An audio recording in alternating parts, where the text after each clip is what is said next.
Looking for a way to add a little color to your old jeans? Or maybe you want to add some zip to a plain household item. Why not try Applique? In this video series, I'll show you some different ways to applique.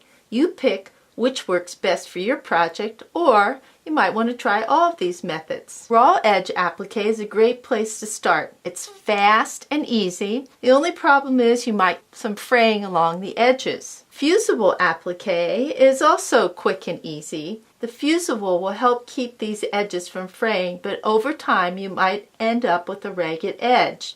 I think both of these are great projects for kids. They're quick and fun, but they will need some supervision with this iron. If you want a nice clean finish on your applique edge, then try freezer paper or needle turn. You may also want to learn about the inside out method if you like those finished edges. Sometimes the background fabric is sewn on top of the applique motif. This is called reverse applique, another technique that will give you those finished edges. Be sure to check out each of these techniques in the video series at learnhowtoquilt.com. You'll find these under Beginner Basics. Scroll down to Applique. Let me know if these videos are helpful to you. Please share with your friends.